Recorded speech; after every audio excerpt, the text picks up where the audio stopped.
तो स्टूडेंट्स हम एक एप्लीकेशन की बात करते हैं। ये एक वेज कैलकुलेटर एप्लीकेशन है।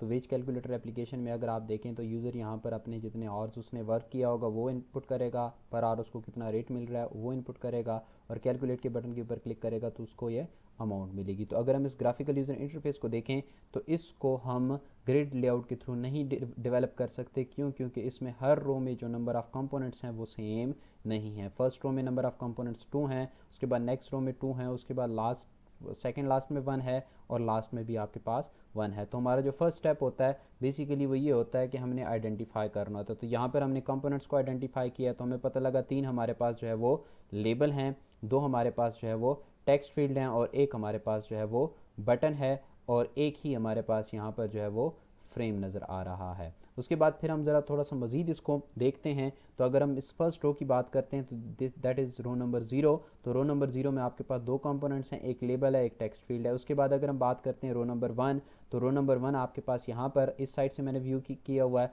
तो रो नंबर 1 में भी आपके पास 2 कंपोनेंट्स हैं, एक लेबल और एक टेक्स्ट फील्ड। उसके बाद अगर रो नंबर 2 की बात करें तो उसमें एक बटन है, और अगर आप बात करते हैं रो नंबर 3 की तो उसमें आपको सिर्फ और सिर्फ एक लेबल जो है वो नज़र आ रहा है।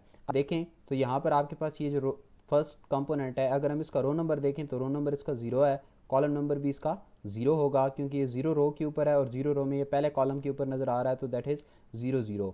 ठीक कोई बात। और उसकी विड्थ भी 1 है और हाइट भी 1 है। इसके बाद अगर हम सेकंड की बात करें तो ये रो नंबर 1 में है, बट इसका कॉलम नंबर क्या होगा? 1 होगा। हाइट और विड्थ इसकी भी ज़्यादा नहीं है। उसके बाद अगर हम इस कंपोनेंट की बात करते हैं तो ये कंपोनेंट आपको रो नंबर 1 और कॉलम नंबर 0 में नज़र आ रहा है। विड्थ इसकी आपके पास 1 है और हाइट भी 1 है। उसके बाद अगर हम देखें तो ये जो कंपोनेंट है, इस कंपोनेंट में अगर हम बात करते हैं तो ये कंपोनेंट आपके पास रो नंबर 1 के ऊपर है, कॉलम नंबर भी 1 है और रो नंबर भी 1 है। अगर हम इस पर्टिकुलर बटन की बात करें तो ये रो नंबर 2 में है, कॉलम नंबर इसका 0 से स्टार्ट हो रहा है। एक्चुअली स्टार्टिंग पॉइंट की हम बात करते हैं कि कहाँ से स्टार्ट हो रहा है। तो ये जो कॉलम नंबर होता है ये स्टार्टिंग पॉइंट होता है, और रो नंबर भी इसका जो स्टार्टिंग पॉइंट होता है। तो ये एक्चुअली 0 कॉलम से स्टार्ट हो रहा है। कहाँ तक जा रहा है? ये आपके पास 2 कॉलम तक जा रहा है। इसका मतलब है ये जो इसकी विड्थ है, इसकी विड्थ कितने कंपोनेंट्स की इक्वल है? तो टॉप पे देखें कितने कंपोनेंट्स की इक्वल है? 2 कंपोनेंट्स की इक्वल। तो यहाँ पर हमने इसकी जो विड्थ दी है वो 2 दी है। उसके बाद अगर हम बात करते हैं तो यहाँ पर आपके पास ये जो लास्ट वाला लेबल है, ये लास्ट वाला लेबल आपके पास रो नंबर 3 पर है, 0 कॉलम से स्टार्ट हो रहा है। बट अगर इसकी विड्थ देखें तो आपके पास फर्स्ट जो कॉलम है वो यहाँ पर कंप्लीट हो रहा है। आपके ये जो 4000 है ये से आगे मूव कर रहा है। इसका मतलब ये है कि ये जो कंपोनेंट है इसकी भी जो विड्थ है वो क्या होनी चाहिए? 2 होनी चाहिए। तो अगर आपको ये तमाम बातें अब अंडरस्टैंड हो गई हैं तो अब हम इसको ईजिली डेवलप कर सकते हैं। तो हम ज़रा इसकी डेवलपमेंट की तरफ मूव करते हैं अब। तो स्टूडेंट मैंने एक एप्लीकेशन बना ली है जिसमें कुछ इंपोर्ट्स की हैं, एक क्लास भी बना ली है, क्लास को मैंने एक्सटेंड भी कराया है जे फ्रेम से। उसके बाद जो नेक्स्ट हमारा स्टेप होता है वो ये होता है कि हम लोगों ने कंपोनेंट्स बनाने होते हैं। तो यहाँ पे मैं जे लेबल बनाने लगा हूँ। L B L that is first जो वैल्यू है वो आपके पास हॉर्स की बात हो रही है, तो हम कहते हैं L B L hours, L B L rate और एल बी एल आउटपुट। क्योंकि हमारे पास 3 जो है वो लेबल थे तो हम सारे के सारे को हम लोगों ने यहाँ पे डिक्लेयर कर लिया। उसके बाद हमारे पास नेक्स्ट जो चीज़ है दैट इज टेक्स्ट फील्ड। तो जे text field T X T हमारे पास क्या था? ऑर्स। उसके बाद था टी एक्स टी रेट, और उसके बाद हमारे पास जो है वो 2 टेक्स्ट फील्ड थे। उसके बाद अगर हम बटन की बात करते हैं तो हमारे पास जो बटन है दैट इज़ जे बटन, तो हम यहाँ पे यूज़ करेंगे जे बटन। तो button B T N that was calculate. तो हमारी ये कंपोनेंट जो है वो कंप्लीट हो गए। उसके बाद नेक्स्ट जो हमारा स्टेप होता है वो ये होता है कि हम यहाँ पर कंस्ट्रक्टर बनाते हैं। तो हम एक कंस्ट्रक्टर बना लेते हैं। कंस्ट्रक्टर में इनकी इनिशलाइजेशन तो हम कहते हैं ऑर्स, तो हम कहते हैं न्यू जे लेबल, तो हम कहते हैं एंटर हॉर्स वर्कड। उसके बाद L B L rate equal to new J label enter rate पर और। उसके बाद जो नेक्स्ट कंपोनेंट है that is T X T hours equal to new J text field. तो नॉर्मली जब आप ग्रिड बैग लेआउट यूज़ करें तो यहाँ पर आप इसकी जो नंबर ऑफ़ कॉलम्स है वो स्पेसिफाई किया करें। क्यों? क्योंकि अगर नंबर ऑफ़ कॉलम स्पेसिफाई नहीं करेंगे तो उसको जो है वो विड्थ नहीं मिलेगी। तो विड्थ ना मिलने से उसका साइज़ बड़ा स्मॉल नज़र आएगा। तो आपकी मर्ज़ी, आप जितनी इसकी विड्थ रखना चाहते हैं। उसके बाद B T N calculate equal to new J button, और बटन के ऊपर आपको नज़र आना चाहिए कैलकुलेट। तो कैलकुलेट की स्पेलिंग मैंने गलत लिख ली है।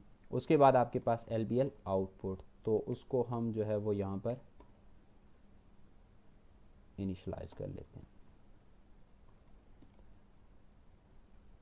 उसके बाद लेआउट, तो लेआउट हम बना लेते हैं। लेआउट हम जो यूज़ करने लगे that is grid bag layout. तो हम लिखेंगे grid bag layout GBL equal to new grid bag layout, वो हमने बना लिया। उसके बाद अब इस लेआउट को सेट करना है, तो लेआउट को सेट करने के लिए हमें इसका कंटेनर गेट करना पड़ेगा। तो container equal to get content pane. तो कंटेनर हमारा हो गया। आप कंटेनर का हम लेआउट सेट कर सकते हैं, तो कंटेनर डॉट सेट लेआउट, और यहाँ पर हम पास करेंगे इस ग्रिड बैग लेआउट को। अब जब आपने ग्रिड बैग लेआउट यूज़ करना है तो ग्रिड बैग लेआउट यूज़ करते टाइम आपको लाजमी है कि आप ग्रिड बैग कॉन्स्टेंट्स को यूज़ करें। तो हम यहाँ पे ग्रिड बैग कॉन्स्टेंट्स की बात करते हैं, तो हम कहते हैं GBC equal to new grid bag constants.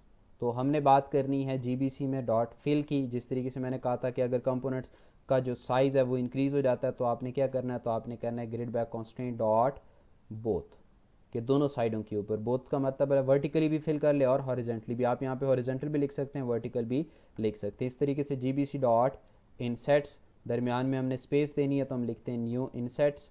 तो इनसेट्स मैं कहता हूँ दैट इज़ टॉप से कितना होना चाहिए, लेफ्ट से कितना होना चाहिए, बॉटम से कितना होना चाहिए और राइट से कितना होना चाहिए। आप डिफरेंट भी रख सकते हैं, बट अगर आपने कहीं से गैप नहीं रखना तो आप वहाँ पे 0 भी पुट कर सकते हैं। ऐसा नहीं हो सकता कि आप इसको खाली छोड़ दें। उसके बाद अगर हम फर्स्ट कंपोनेंट की बात करते हैं तो उसके बारे में हम कहते हैं उसका ग्रिड एक्स क्या होगा, उसका ग्रिड एक्स होगा 0, और GBC डॉट ग्रिड वाई उसका क्या होगा, दैट विल बी आल्सो 0। अब इस कंपोनेंट को ऐड करते हैं, तो ऐड हम कहाँ पर करेंगे, कंटेनर में ऐड करेंगे। तो हम लिखेंगे कंटेनर डॉट ऐड, और आपने किस कंपोनेंट को, हमने LBL और कॉमा GBC। यहाँ पे आप लोगों ने ग्रिड बैग कॉन्स्टेंट को पास करना नहीं भूलना, अगर भूल जाएंगे तो फिर आपको रिक्वायर्ड आउटपुट अचीव नहीं होगी। इस तरीके से मैं इसको कॉपी करता हूँ, यहाँ पर मैं इसको पेस्ट कर देता हूँ।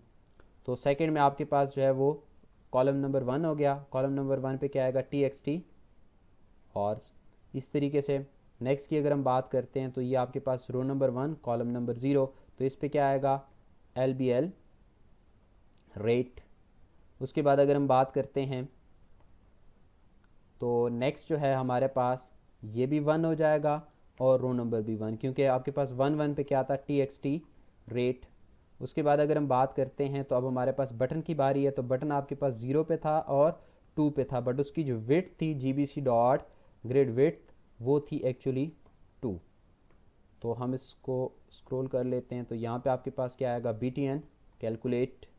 उसके बाद हम बात करते हैं नेक्स्ट की, तो नेक्स्ट आपके पास जो है वो 0 ही था, यहाँ पर आपके पास जो है वो दैट वाज 3, और यहाँ पे आपके पास था LBL आउटपुट। अब यहाँ पे चूँकि ऑलरेडी वेट की वैल्यू 2 हो चुकी है तो आपको चेंज करने की ज़रूरत नहीं। उसके बाद मैं ज़रा इसको पैक कर लेता हूँ। पैक को यूज़ किया जाता है ऑटो साइज़ के लिए। उसके बाद इसका टाइटल सेट कर लेते हैं, तो सेट टाइटल में हमारे पास क्या आना चाहिए, वेज कैलकुलेटर। तो हम कहते हैं वेज कैलकुलेटर। उसके बाद अगर हम बात करते हैं तो सेट विजिबल और यहाँ पर ट्रू। सेट विजिबल ट्रू करने के बाद अब मुझे क्या करना पड़ेगा, इसका ऑब्जेक्ट बनाना पड़ेगा। तो wage calculator OBJ equal to new wage calculator. तो अब हम ज़रा इसको रन करके देख लेते हैं। तो हम राइट क्लिक करेंगे, run as Java application.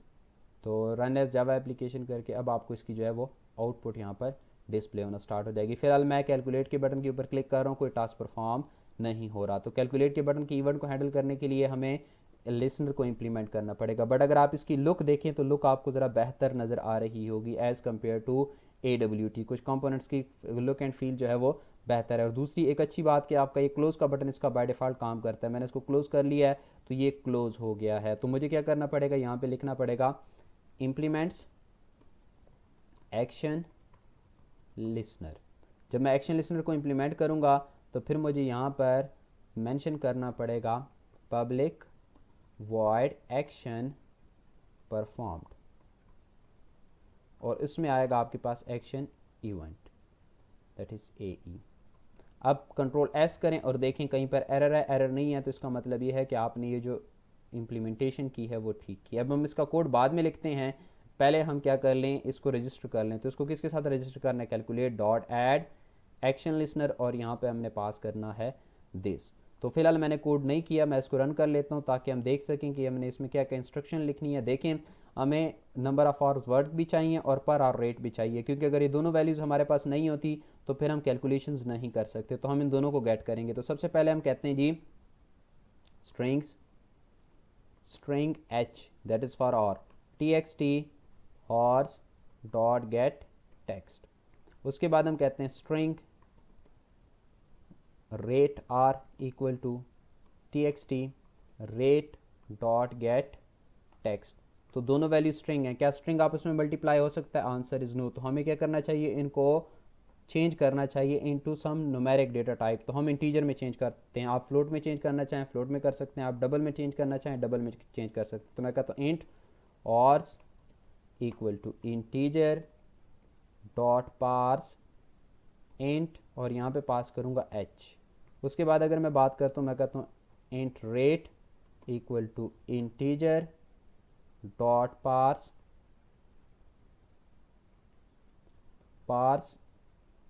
That is integer dot parse int, और यहाँ पे मैं पास करूँगा आर। दोनों वैल्यूज़ आ गई। अब हम कहते हैं इंट अमाउंट इक्वल टू और मल्टीप्लाइड बाय रेट। अब हमारे पास अमाउंट में वैल्यू आ गई, उस वैल्यू को अब हमने डिस्प्ले कराना है। कहाँ पे डिस्प्ले कराना है? तो हम उसको डिस्प्ले कराएंगे लेबल पर, तो आउटपुट लेबल। तो हम लिखते हैं lpl output dot set text, और यहाँ पे हम पास करेंगे टोटल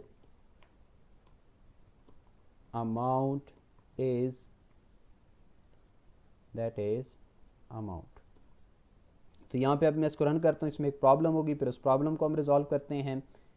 तो हमने इसमें वैल्यू पुट की, हम कहते हैं जी मैंने 40 आवर्स वर्क किया है और मेरा 120 पर आवर रेट है। तो कैलकुलेट किया, कैलकुलेट से ये प्रॉब्लम आ गई। प्रॉब्लम ये कि पहले ये टेक्स्ट नहीं था लेबल का, जब ये टेक्स्ट नहीं था तो इसका साइज़ उसके मुताबिक था। अब ये टेक्स्ट ये इसकी जगह आ गई तो इसको रीसाइज़ होना चाहिए। तो रीसाइज़ हम कैसे करते हैं? या तो सेट साइज से, या फिर हमने क्या किया ऑटोमेटिक साइज़ के लिए हम क्या पढ़ा है हमने पैक। तो हम कहते हैं पैक कर दो दोबारा, जैसे ही बटन हो तो उसको रीसाइज़ कर दो। रीसाइज़ करने का मतलब है ये है कि ऑटोमेटिकली दोबारा से साइज़ देख लो। अगर कहीं पे किसी चीज़ की इंक्रीमेंट होना है तो उसको मैं कहता हूँ 50 आवर्स मैंने वर्क किया, 150 जो है वो रेट है। तो अब देखिएगा आपको जो आउटपुट है वो अब ठीक तरीके से जो है वो डिस्प्ले हो रही है। तो स्टूडेंट्स इस लेक्चर में हम लोगों ने जो कॉन्सेप्ट अंडरस्टैंड करने की कोशिश की, एक तो हमने स्विंग को एक्सप्लोर किया, स्विंग की कुछ प्रॉपर्टीज़ की बात की, फीचर्स की बात की, फिर स्विंग के कुछ कंपोनेंट्स को यहाँ पे डिस्कस किया। उसके बाद फिर हम लोगों ने एक ग्रिड बैग लेआउट को अंडरस्टैंड करने की बात की। ग्रिड बैग लेआउट के साथ हम लोगों ने ग्रिड बैग कॉन्स्टेंट को भी डिस्कस किया, और ग्रिड बैग कॉन्स्टेंट और इन तमाम की तमाम चीज़ों को अंडरस्टैंड करने के लिए, बेहतर से अंडरस्टैंडिंग डेवलप करने के लिए हम लोगों ने एक एप्लीकेशन भी डेवलप की, उसके हमने इवेंट्स को भी हैंडल किया। तो उम्मीद है यहाँ तक की जो बातें हैं वो आपको बेहतर तरीके से अंडरस्टैंड हो गई होंगी।